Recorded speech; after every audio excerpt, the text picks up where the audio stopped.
Hello, this is Rick Harnish. Thank you all for joining us. I'm Rick Harnish. I'm the Executive Director of the High Speed Rail Alliance, and we appreciate you all being here today. For those who aren't familiar with the Alliance, we're member supported.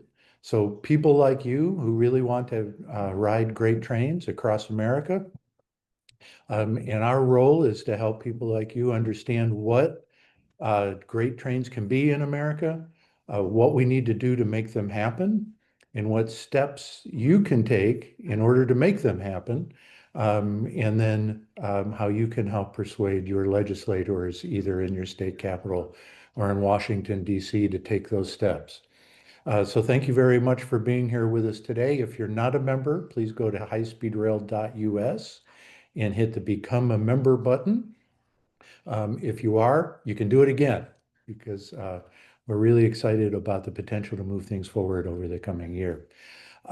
Today we've got Terry Hynes, who is the senior counsel at Sidley, and he has represented Brightline, Florida, Brightline West, and Texas Central. So he's put a lot of thought into what we can do to smooth the let's say the approval process for moving high-speed rail from idea to construction.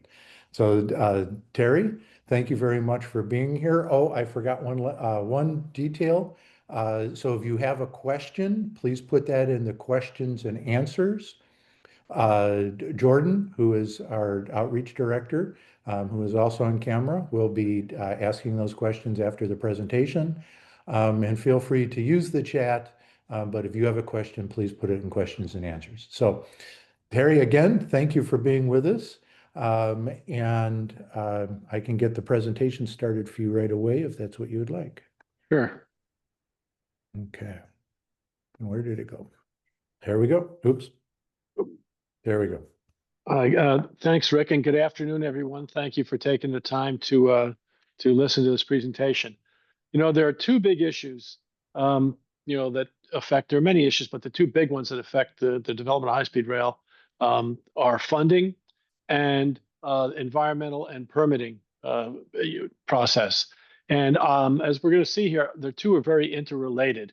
Today, my presentation is going to focus on how do we accelerate that permitting process, which of course will as you'll see, reduce the cost of these projects. Why don't you give me the next slide there, Rick?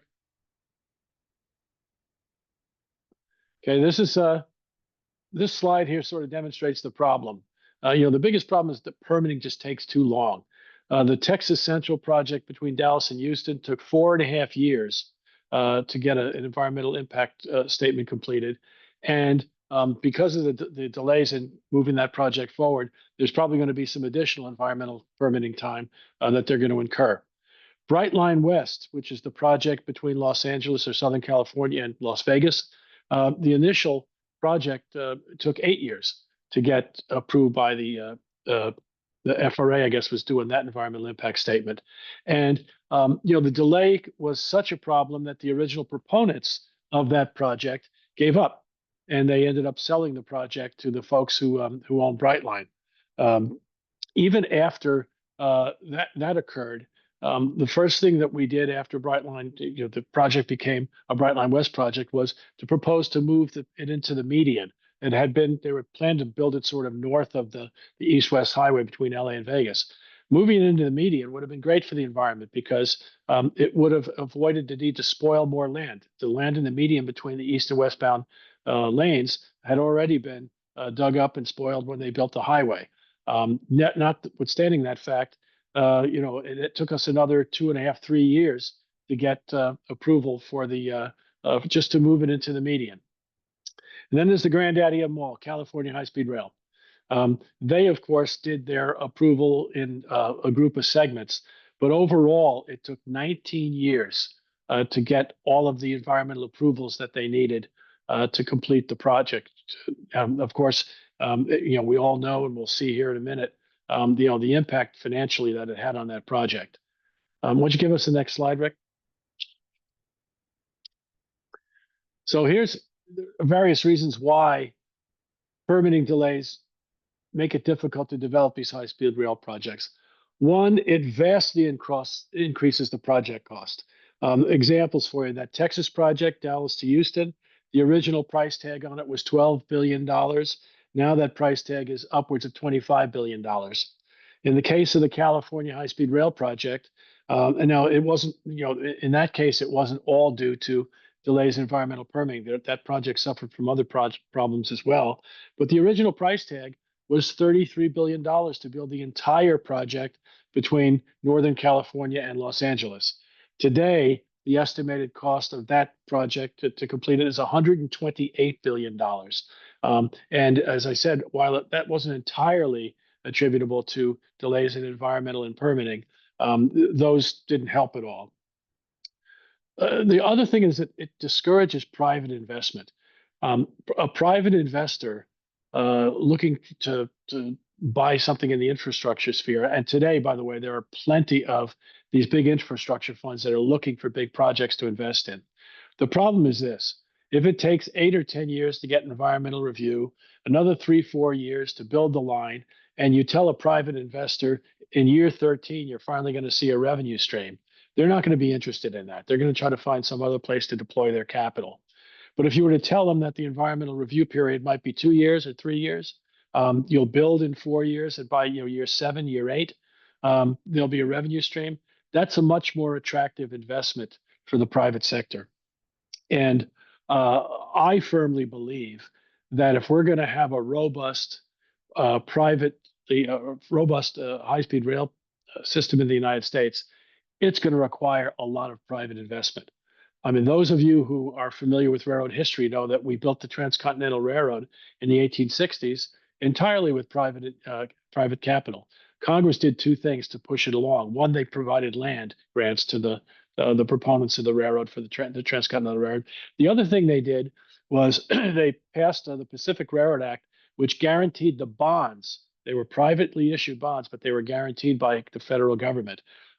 With that guarantee of the bonds, the private investors, the Union Pacific and the Central Pacific, were able to issue bonds, get people to actually buy them, and raise the capital to build the project.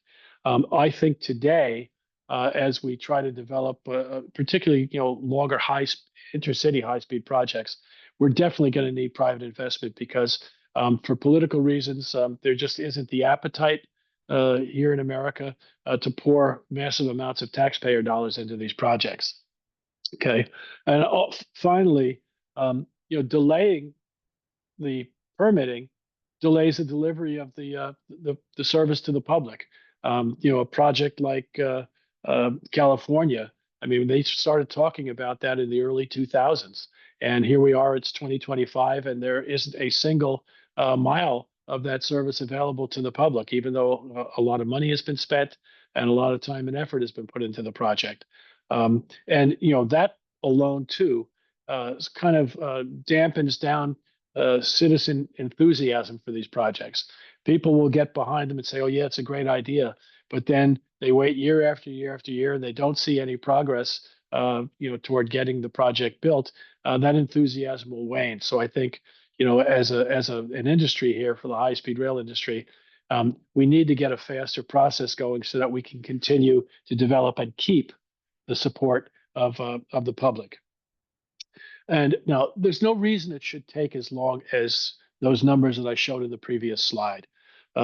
With respect to environmental review, most of the so-called adverse impacts, environmental impacts of a high-speed train occur during construction.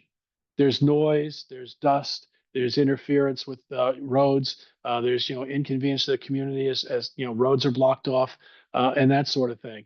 There could be runoff, there could be impacts on waterways if you're building a bridge across a waterway.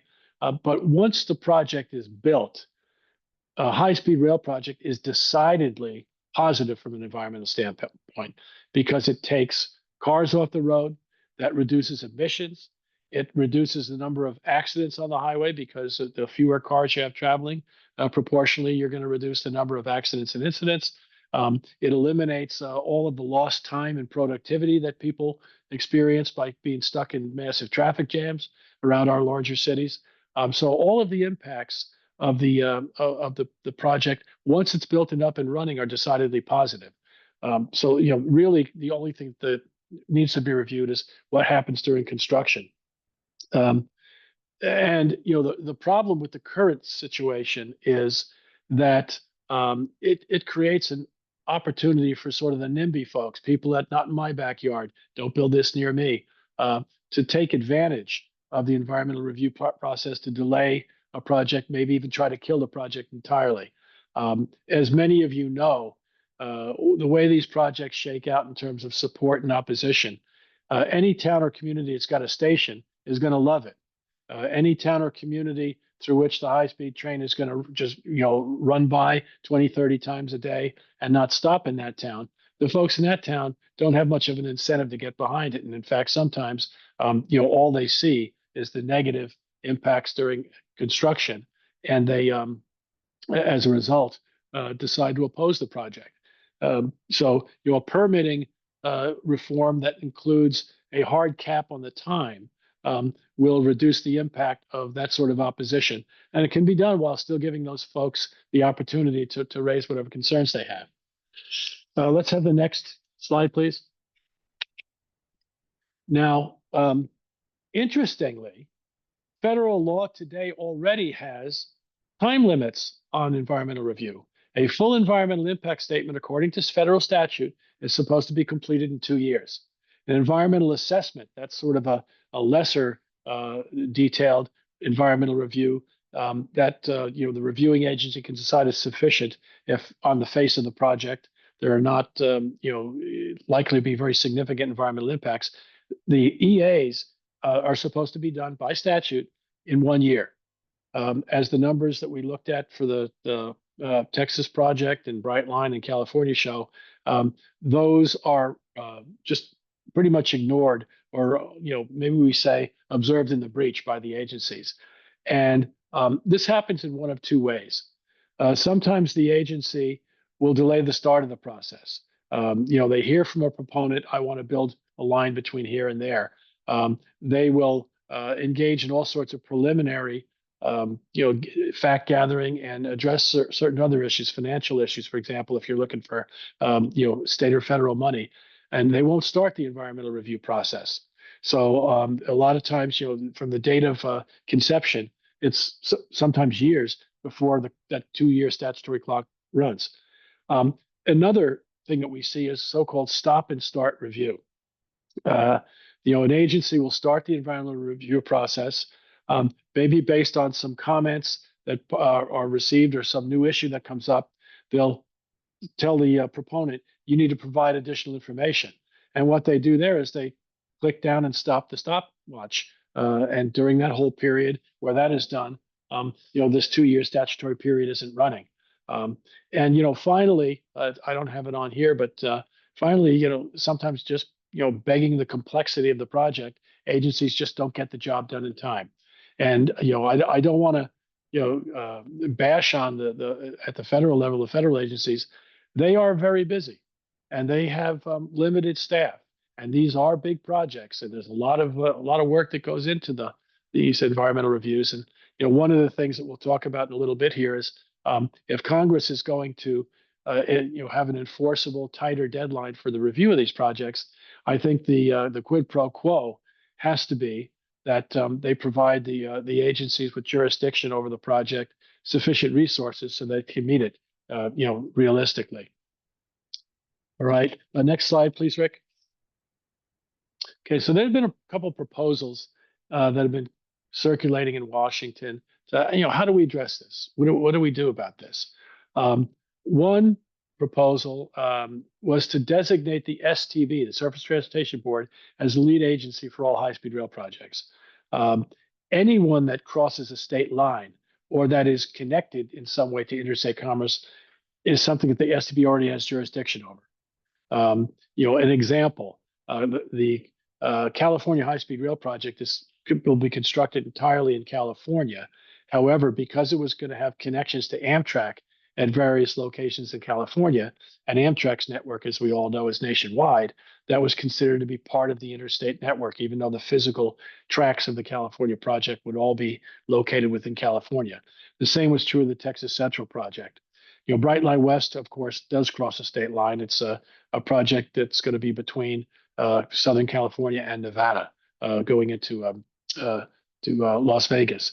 But one of the things that Congress could do is amend the STB's jurisdictional statute. Right now, it says the STB has jurisdiction over any rail transportation between one state and another state.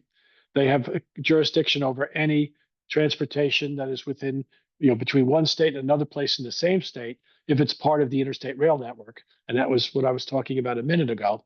Okay. One of the things they could do was to make sure that these projects are federalized is to add a third clause there that says they have jurisdiction over all high-speed rail projects, and Congress can make a finding that all of them affect interstate commerce, even if they're located in one state, because they affect the movement of people who are, especially to the extent that they're business folks who are engaged in commerce, right? Other reasons why the STB is kind of qualified to do this, they already have jurisdiction over most rail construction projects. Think on the freight side, every freight railroad in America is part of the interstate system because they're all connected, right? There's no, freight railroad out there that's an island unto itself and doesn't connect with other railroads. Anytime those railroads, the freight railroads, want to build something or expand something or build a construction project, the STB has jurisdiction over it. So they have a lot of experience in handling the issues that arise in connection with construction projects. So in terms of qualification to deal with the issues, they are, they are better qualified than pretty much any other agency in DC. They also have expertise, of course, with environmental review of rail construction projects, because any STB approval of a construction project is a federal action. What triggers NEPA is an agency of government taking what is defined as a federal action. And in the case of the STB, that's giving a permit to build. In the case of the FRA, that is authorizing a grant or a RIF loan or some other form of financing. Once you have a federal action, the agency has a statutory duty to consider the environmental impacts of what the action that they're being asked to take. So the STB has lots of experience, again, as I said, on rail construction projects. Now, whether or not that ought to be exclusive, that's something that's sort of being kicked around in Washington. There's an argument to be made that if the FRA is issuing billions of dollars to help build the project, that they ought to have a say. And some will say maybe they should take the lead in doing the environmental review. One other idea is to sort of create a joint task force, if you will. Develop expertise within the STB and within the FRA, and let them jointly work on these environmental review projects. When whichever agency has resources available, to do the project, the environmental review of the project, can maybe contribute more of the employees to that. Sort of an interagency team. Okay. The other thing that I like about the STB there, I've been practicing in front of that agency for, over 40 years, and they have experience with meeting statutory deadlines.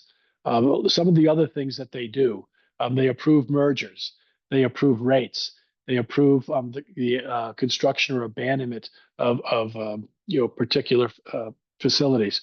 They issue exemptions. Okay, if you look at 49 U.S. Code, Congress hasn't, with respect to many of those things, told the STB, you shall, complete the evidentiary record and then by such and such a date, and then you shall issue a decision within such and such a time. And by and large, the STB has been pretty good at meeting those deadlines. I mean, kind of the way they work is if something comes in and they've got let's say it's the sale of a short line railroad, that can be a 7-month project. What they'll do is they'll say that, okay, we've got a deadline 7 months from now. They'll put together a work plan, working backwards from that date 7 months down the road, that'll assure that they get the project done on time. And I like the fact that they have experience doing that, because again, if it not going to do any good for Congress to establish new, statutory deadlines for the permitting thing if the agencies either, are unwilling or just don't have the horses to meet that deadline. Okay. And the last one, and I put it in caps, all caps, is STB Construction Authority carries with it federal preemption. And what that means is if the STB authorizes a construction project, that project is exempt from any other permitting requirements under state or local law. And returning to the NIMBY folks that we talked about earlier, one of the things that people that live in these towns in between the proposed stations of the high-speed rail project, what they do is they try to impose a death by 1,000 cuts on the agency on the project. They'll get the city council to pass a law saying you need to get a permit from us. In Texas, there was a really interesting situation. The Texas legislature, led by members or delegates from communities that weren't going to have a station, tried to pass a law some time ago, and they said, as you know, the way you acquire land for any kind of high-speed rail project or construction project is, number one, you try to negotiate with the landowner, and absent that, there's eminent domain. And every state in the union has an eminent domain statute that allows railroads to acquire land that they need to carry out a construction project. So what the state of Texas did was they said, well, there's this 100-year-old law in Texas that allows a railroad to exercise eminent domain. They wanted to modify the statute to say, if you are a railroad and you carry passengers and you go more than 100 miles an hour, the first proposal was you can't use this statute. Okay. But they realized that would be kind of discriminatory because the statute is written for 100 years. It's just said a railroad. So then they said, if you're a railroad and you're carrying passengers, you go more than 100 miles an hour, you can use the preemption, the eminent domain statute, but you got to pay twice the fair market value. And the normal eminent domain standard is fair market value. That was clearly intended to financially hobble the Texas project and any other projects like it. Federal preemption of all of these projects will prevent state or local governments from throwing these sorts of obstacles in the way of a project, which I think is absolutely necessary to get it done. Because if you have to start complying with all of these localized obligations in addition to the federal process, again, it's going to take longer to get shovels in the ground. As soon as you take longer to get shovels in the ground, the price goes up, and at some point, you're not going to be able to raise the funding to pay that cost. Next slide, please, Rick. So, the basic concept here is to have mandatory and enforceable deadlines. You look under this. The EIS is 2 years. That's the law today. We want to make it enforceable. EA is a year. Okay, that's the law today. We want to make it enforceable. Supplemental environmental reviews don't have a strict statutory deadline. The idea was make those happen in 6 months. Okay, and again, a lot of this can may be subject to negotiation in the legislative process. The House budget bill that was passed last spring had an interesting idea. And that is if a proponent of a high-speed rail project or any infrastructure project was willing to pay 125% of the cost that the agency incurs to process the application, they'd be guaranteed 1 year. And President Trump actually issued an executive order out of the White House doing a similar thing. They're trying to encourage big infrastructure projects. And I should back up and say, maybe it's not clear to some of you, the proponent ends up picking up the cost to the government of conducting the review. The way it usually works is because the government doesn't have lots of experts in every aspect of environmental review, they hire an outside consulting firm. And there are a number of consulting firms in the United States, HDR and others, that have experience in processing these environmental reviews. What happens is the proponent says, why don't we use HDR? The STB says, okay, that's fine with us. And then HDR works for the agency. At that point, the proponent loses control over the decision making, but the proponent has to pay whatever fees HDR, the other consulting firm, assesses for it. So the idea here was, well, if the proponent, excuse me, is willing to pay 125% of whatever that cost is, they'd be guaranteed a 1 year kind of expressway uh, approval process. There's been a bunch of pushback on that it's somehow unfair and it's elitist and it'll favor wealthy proponents over less wealthy proponents. But it's certainly something to consider. It's probably cheaper to pay another 25% of the administrative costs of the review than to have the review take another year and have inflation, increase the cost of the project itself, which is in the billions. Okay. Another very important aspect would be have that clock, that 2 year clock review period, begin on the date that the application is filed. As I mentioned earlier, one of the things that we've seen sometimes is that agencies say, oh, thank you very much. We've got the application. We're going to look at it, but they don't start the clock. Or they say the clock hasn't started until something else happens. The only way to make it, sure that you're going to get your review done in 2 years is by, providing that clock starts on the day it's filed, and there's nothing that's going to stop it. There's no stop and start. The next couple of things is just sort of what the STB does today with these things. STB, when you put an application into them, they have to look it over and make sure it's complete, make sure that you provided all the information that their regulations require. And what they do is within 30 days, they'll publish in the Federal Register a notice that said, we've received this application, we've looked at it, it appears to be complete, and then they'll set up a schedule. They'll say, parties who are interested in commenting on this proposal should file their comments in 45 days, whatever it is. The proponent can file rebuttal comments within so many days, and we're going to issue a decision within so many days. That's a practice that they use. I think it ought to be applied wherever we have a high-speed rail project. And then the next bullet, of course, they set procedural deadline, schedule, and deadlines, all again calculated to reach a final decision within that 2-year process. The last item here is something that's being kicked about, but again, this is very controversial. What happens if the agency doesn't get their work done in 2 years? Some have suggested that the application should just be deemed approved. There was an infrastructure bill that was largely geared toward energy infrastructure projects that Senator Joe Manchin proposed some time ago. It's been, I guess, 2 years ago now. And that would have had a hard cap for an environmental review and said, if you don't get the review done in 2 years, it's deemed approved. Sorry, you've run out of time, agency. It's deemed approved. That provision was removed from the bill before the bill was presented to the floor. So it never did get an up or down vote. Another thought is some form of cost reimbursement. If the agency takes more than 2 years, let's say for a full-blown EIS, and that results in additional fees to this consultant and additional costs to the proponent in processing or pursuing its application, that the agency has to make them whole. That can be problematic because agencies don't have sort of a big pile of cash laying around to pay damages or cost reimbursement. But some folks have proposed that something along the lines of these enforcement mechanisms are necessary to make it absolutely certain that they won't be observed in the breach.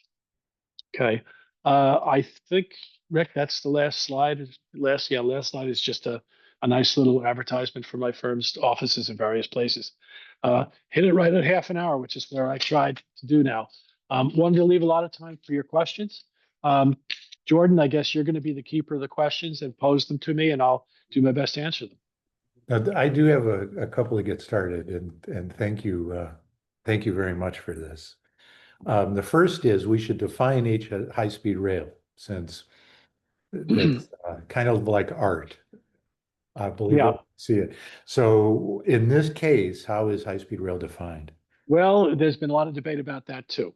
One proposal, like I think the one that's the most popular, is 186 miles an hour, because that's an international standard for high-speed rail. The problem with that is that especially if you get private proponents or even a state agency, they have to measure the cost benefit, right? If it's going to cost $10 billion to build a 186-mile-an-hour line, but only $7.5 billion to if you drop the speed down to 160 or 165. What's the better policy decision? Do you slavishly, adhere to 186 and hope you can raise the other 2.5 billion, or do you build something that is a good service but doesn't hit 186? So anyway, based on the conversations that are going on in Washington, I'm aware of, 186 seems to be the most popular. But there are some folks who say maybe it ought to be a little more flexible. So in that case, I spent many years selling the Chicago to St. Louis 110-mile-an-hour project downstate by saying, don't worry, this isn't high-speed rail. And then when we started working on the project as the state's like, we're building high-speed rail. So Yep. Clearly it's not high-speed rail, but that was a federally funded rail construction project. And that one was managed by the environmental went through the FRA. Now, a portion of that, Joliet to Chicago, is Metro service. So if Metro wanted to pay, say, to build a couple of flyovers, that probably would go through the FTA. And if CN wanted to do some kind of work that needed approval, it would go through the STB today. Correct. So are you proposing to deal with that kind of disparity yet? Or is this purely about high-speed rail? Well, I think we're making, it's the proposals are purely about high-speed rail. Of course, you raised a good question. What is high speed, right? I mean, Yeah. Brightline, Florida, it's 125. All right. And there are physical reasons why they didn't build faster. But there are going to be situations where you got multiple agencies. All right. Let's take a simplest scenario. I want to build a high-speed rail project. I'm not asking Uncle Sam for any money. I'm a independently wealthy private equity firm, and I've got the money to do it. Right. Then they don't have to go to the FRA, so there's no federal action at the FRA. Therefore, that's an easy one. That goes to the STB, right? If I'm Yeah. someone who says, well, first thing I got to do before I even go down this road is know that I can get federal money. The first place they're going to go is the FRA. That should put the FRA in the lead, right, as the lead agency. Okay. And of course, they're going to have to eventually get STB approval because they're constructing something, particularly if it crosses a state line or affects interstate commerce. And, I talked about that joint task force kind of concept. I think, the problem is that the time and the resources. Congress can impose a time. It's stupid to have both agencies keep sufficient resources to handle all the projects, right? There ought to be some sharing of expertise and capacity, especially where there's a multi-agency approval required. And as far as the FTA, the thing is, all of these environmental reviews involve multiple agencies, right? The Army Corps of Engineers is involved if you go into the water and build a bridge. The fish and wildlife people are involved if you're affecting wildlife, right? The national parks people will get involved if you're building on something that might encroach upon a national park. That's the kind of thing, coordinate. There's a concept called a coordinating agency. What we're trying to do here is simplify things and prevent intramural fights between the agencies by designating one default agency. So I know this is beyond what you're working on, but to me, then that leans to railroad construction projects should be led by the Surface Transportation Board, whether it's funded by FTA or FRA, but you haven't gotten that far, I take it. No, and I'll say my own personal preference would be to have that because I know the STB has statutory deadlines today for the other things they do. They're good at meeting those statutory deadlines, whereas I don't have as much confidence in certain other agencies in the federal government to get something done on time or within the time frame that they predict. Okay. So now you talked a bit about federal preemption. So the California High-Speed Rail project was approved by the STB. So technically they had federal Yes, preemption, yes. but they don't But practice because. they don't practice because they have to kiss the ring of Sacramento in order to get California money. I think that was one of the dumbest things that that project ever did. Was the first time that the folks in California government said you got to comply with CEQA. And for those of you who are not familiar with California, CEQA's environmental rules are much harder, much more rigorous than under NEPA. And they got themselves caught up because they needed the legislature to support them. They needed state money, right, as well as federal money. They made a decision to comply with CEQA, even though they weren't required to do so. And it's interesting. I pointed that out to Ian Chaudhry, who's the current new CEO of California High Speed Rail. He wasn't aware of that because it happened so long ago, and they've gone through, 2 or 3 sets of senior officials there. But it was right. In fact, the STB's decision approving California High Speed Rail, knowing how much of a pain in the butt CEQA is, the decision literally said, "We are hereby approve you. You are hereby exempted from other state and local law, including CEQA." They put it in there specifically in the decision. Yet, that was political reasons. The reason why that project did that. Okay. Um, as a note, California did recently pass a law that said railroad electrification is exempt from CEQA. And I think that the authority has suggested that maybe they should be from here on out. But Yeah, well, I think they've awakened to the extent they hadn't before to the monster they created by um, complying with CEQA. And I know Ian is doing everything he can. What he's trying to do, Ian's trying to raise private money. He knows at this point that regardless, the Trump administration has taken away some of the federal money. He knows that he can't count on federal or state money to come up with $128 billion. He knows he's going to have to generate some private money. And I think what he's trying to do is everything he can to make the project attractive for private investors. yeah, I'm really happy about that work that he's doing and the clear focus on getting a train running ASAP and Yeah. figuring out how to get through the mountains is very, very encouraging. I'm very happy about what he's trying to do there. So Jordan, do you have any, does the audience have any questions? We have a few coming in, and this will be in no particular order, folks. So just bear with me. Staying on the topic of California high-speed rail, you definitely touched on it, Terry, but Jonathan asks a different point. Jonathan Cole asks, the current federal administration has expressed hostility to this project, an understatement. If the STB were made the lead agency for all high-speed rail projects, even those entirely within a single state and largely funded by that state, how could the project be protected from an unfriendly federal administration? Interesting Or could question. it? I mean, the STB is a quote unquote independent regulatory agency, right? FERC, the Federal Energy Regulatory Commission, those are what they call independent regulatory agencies.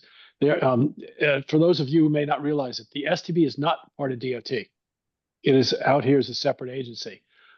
Having said that, the members of that agency, of course, are appointed by the president. Okay, so that when you have a Democratic administration, you have a majority Democratic members. When you have a Republican administration, you have a majority of Republican members. And Washington being what it is, obviously the White House and frankly important members of Congress as well have a bit of sway in trying to influence the STB. But by and large, as I said, I've represented clients in front of the STB for 46 years now, and by and large, they call balls and strikes fairly. Okay, so my hope would be that that they would call balls and strikes fairly on any project. And again, if it's something that's going to be funded entirely by the state, I don't think the federal government or the White House would care, right? I mean, it's only the question of federal money, and there are two sides to the story of what's going on with the Trump administration. I mean, they came in and decided, writ large, we're seeing across the entire federal government, a lot of money is being wasted, right? And they're trying to shut down certain agencies and cut back on certain other things. They look at a project like California that has spent, like, I think it's $17 billion already, and they don't have a mile of rail on the ground. One could argue that, geez, these guys are not worthy of spending more federal money. They ought to get their act together. On the other hand, it's pretty obvious that there's a bit of a blood feud between the president and the governor of California, which probably plays into that a little bit. But that's kind of a unique situation. Well, I'm not super unique. There's some very important tunnels that uh, the Hudson tunnels are kind of in a similar vein, though there's They'll get they'll get they'll get uh, the, they'll get done. They have to.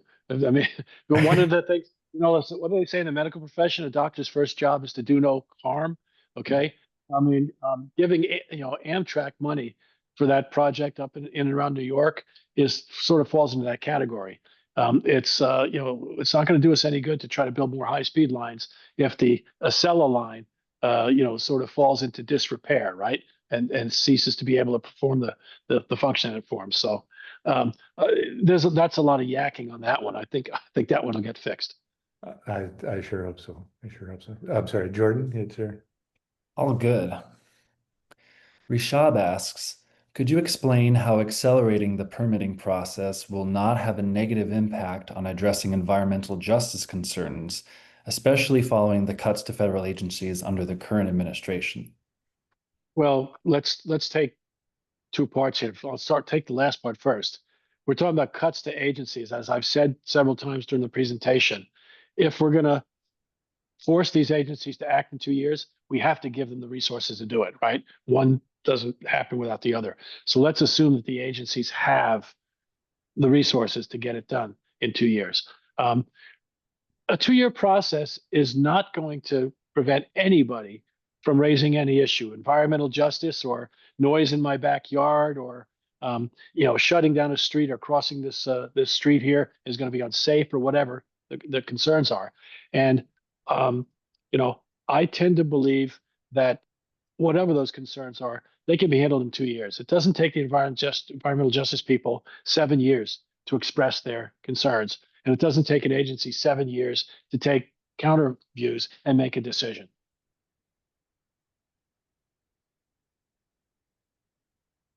Okay, thank you.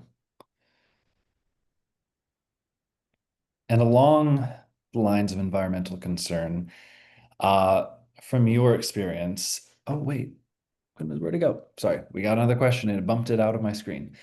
Have you gauged any, this is from Amy, have you gauged any interest out there in the ether in packaging high-speed rail permitting reform with clean energy permitting reform?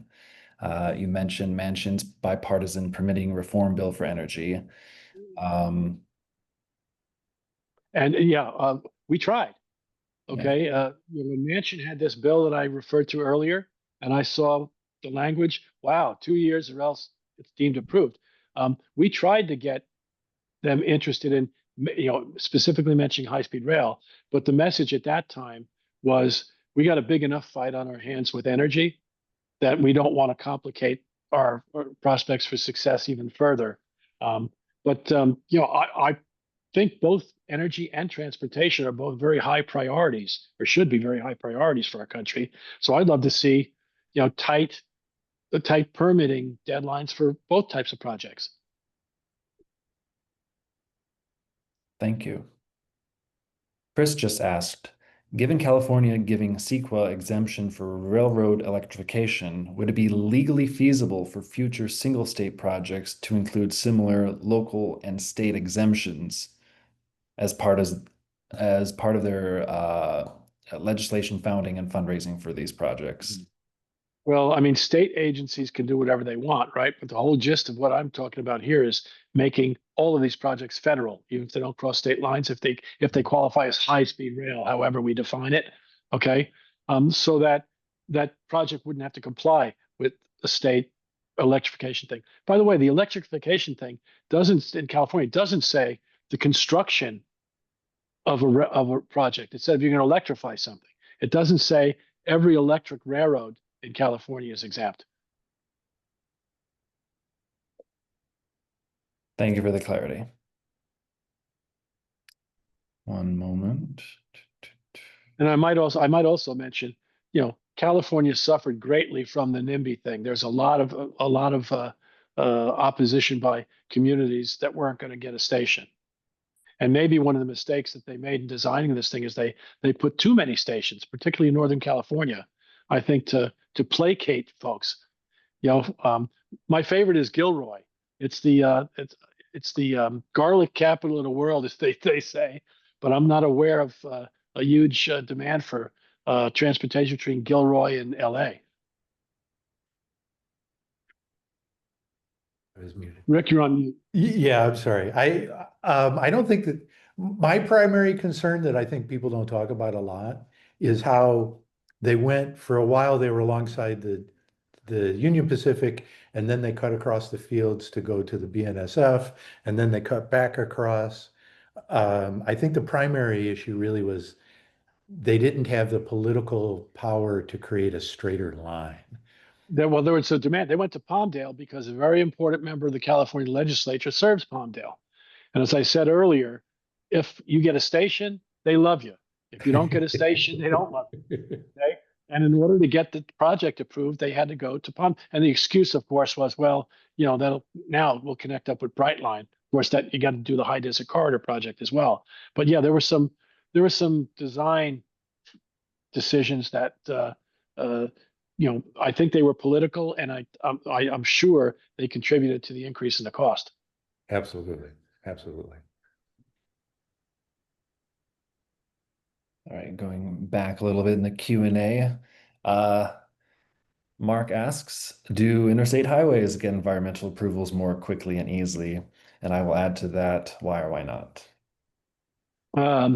They're subject to the NEPA 2-year thing, on the face of the statutes they are, okay? Controversial ones get slowed up. Other ones get that processed faster. They're, just like these high-speed rail projects, they're subject to the political vagaries of the whim of the people, as represented by their members in Congress or at the agencies. But yeah, right now they're subject to the same regime. Got it. Thank you. And a highway project probably has a little more environmental impact than the rail, because there, particularly if you're talking about climate change, you're talking about building an infrastructure facility that is going to encourage the use of cars. Right. So today in And today's it just world, takes up more physical space. right, and it takes up more physical space, and there's more ongoing noise. 24 hours a day as opposed to a train going by once an hour. So there are different considerations there. Thank you. If you build a high-speed rail, you don't need to build the highways. That's what we're trying to say. That's what we're trying to say. Are you guys aware of the study? There was a study done up, about the Cascadia project that goes between Portland, Seattle, Vancouver. There was a study done that said that project could be built for less money than the cost of adding one lane on I-5. Now, I don't know how valid that study was. I haven't looked at it in any detail, but I thought that was kind of interesting that the cost of a single lane expansion on the I-5 highway was more than the cost of building the railroad. Yeah, and that was done by the highway department. And it was about 40 billion for high-speed rail, and it was above 100 billion for the additional. Plus you have all the other impacts of the highway. Unfortunately, that didn't quite convince the legislature, but still making progress. Yeah, the other thing about a rail project is it's confined to this 250-foot strip of right-of-way, right? Okay, and of course there'll be construction vehicles on the edges of that. A highway project probably closes down lanes that are already on the highway, creating further, congestion problems while they're constructing. Yes, it does. Yes, it does. But that is why both the city of Washington and the city of Baltimore are opposed to are you familiar with the maglev project to go from DC to Baltimore.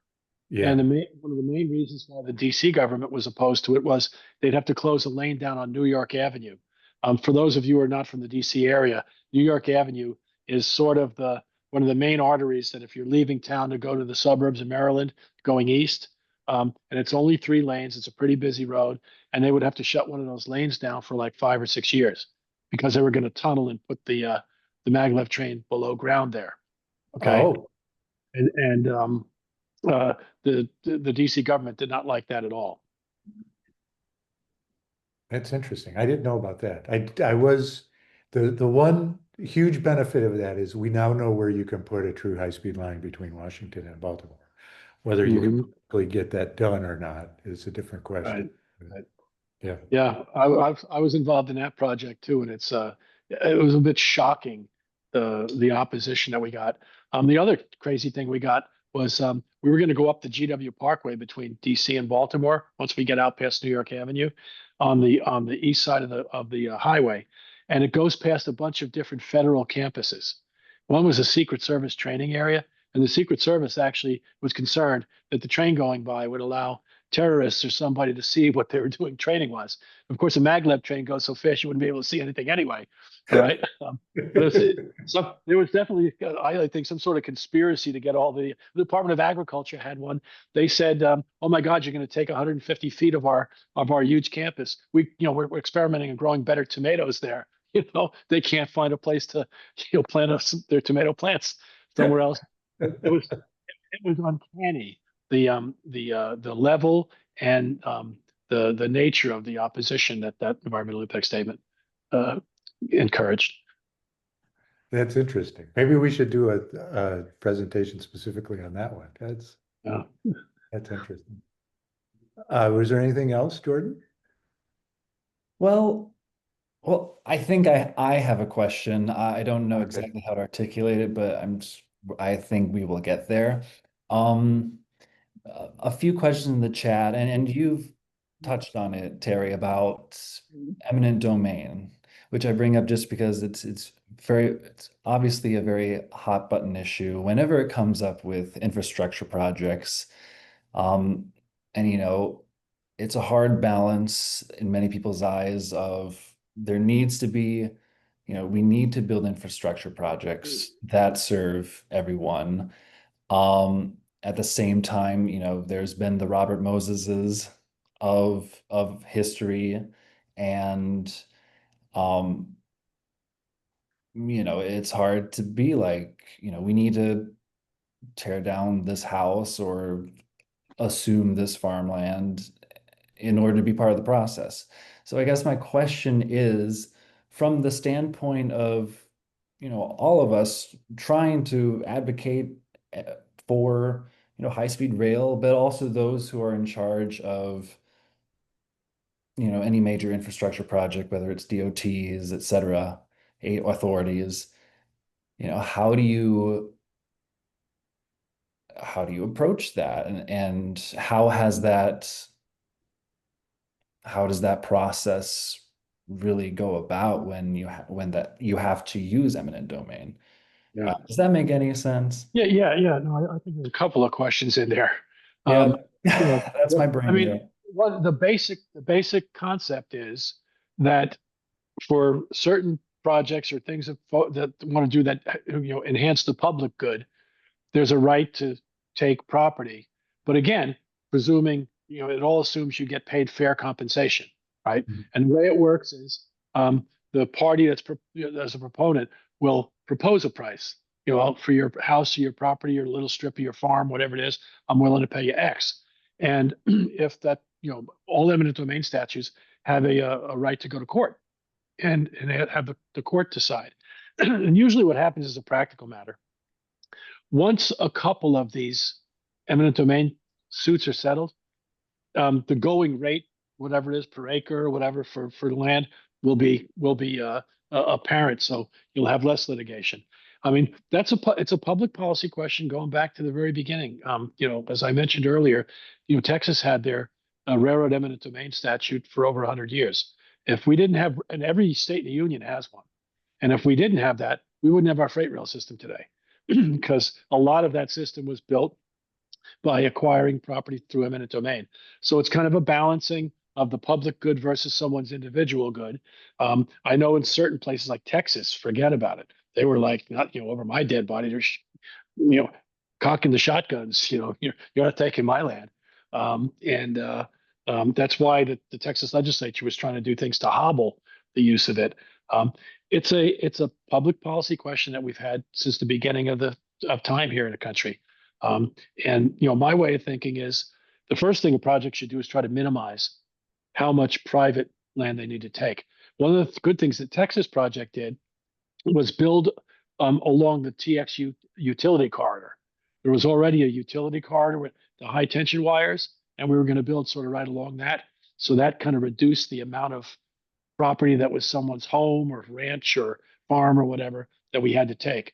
But as you get into the cities, right, in any, whether it's the Texas project, Vegas project, you get into the cities, there are pieces of land and probably high value pieces of land that are necessary for the project. So, I mean, if we didn't have eminent domain, we wouldn't be able to build, and forget just high-speed rail, any of these public projects.